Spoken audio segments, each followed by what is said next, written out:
Yo, you should notice something different about me. 3 things you should notice different about me. This hair is shorter, this hair is shorter, and the rest of the hairs are shorter. That's right. After 49 years, your boy got a haircut. I'm unfortunately probably going to get very copyrighted for this. So, make sure to hit the subscribe button and the bell button. Smash that bell. So I remade a song called Idaho is for Lovers by Hawthorne Heights.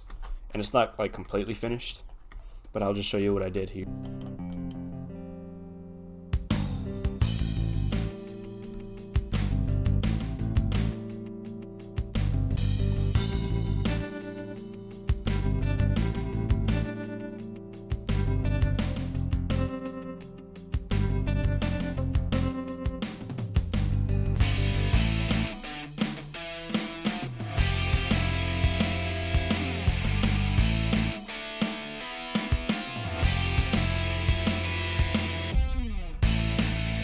Alright, now keep in mind, this is all digital, alright?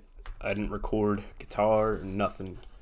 This is all 100% on computer. So let's first get into the drums. Here's my kick, snare, crash,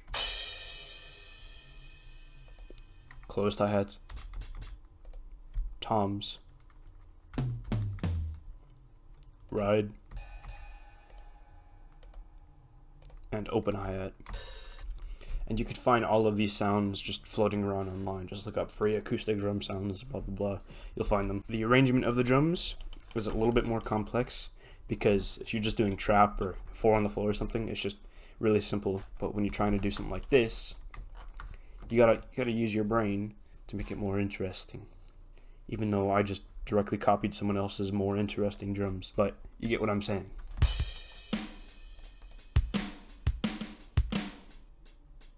Variation and positioning, like this is slightly offbeat, and also variation of velocity will really sell the realism.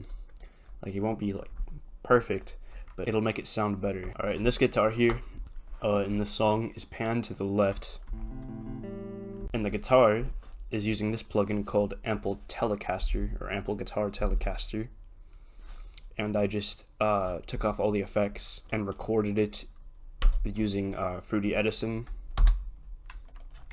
and then I dragged it into the playlist and panned it to the left.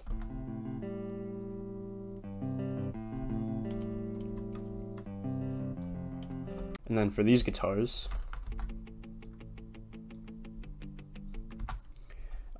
I did the same thing. I made it into piano roll, and then I recorded it out into Edison. And for this guitar, I put it in a palm mute mode, so it gives that sound.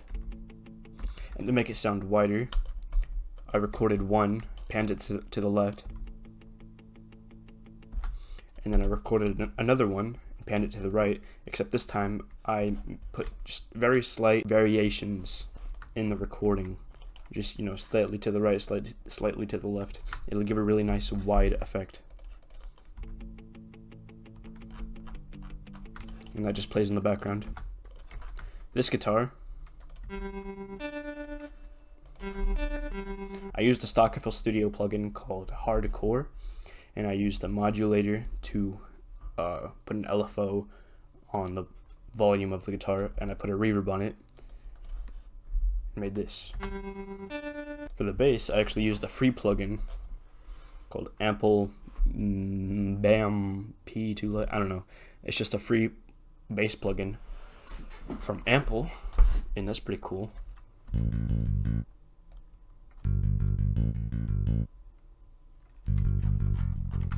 And then it goes over to here. So for the main guitar here, I did the same thing as I did over here, and I made one on the left slightly different from the one over on the right, just a little bit, and it gives a nice wide effect.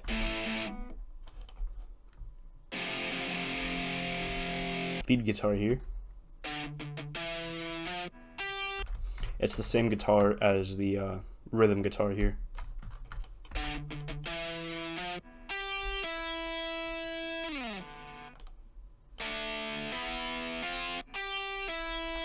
And when you layer that with the rhythm guitar,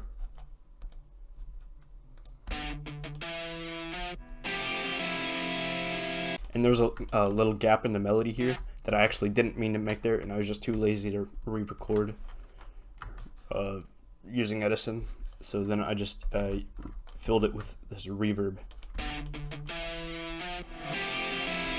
And I thought I did the trick fine.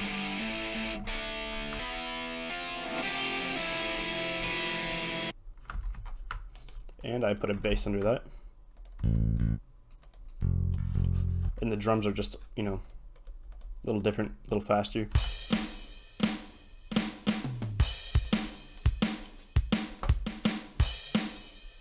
It's just some playing around. And that's basically it. Like, there's not much into it. It's just like...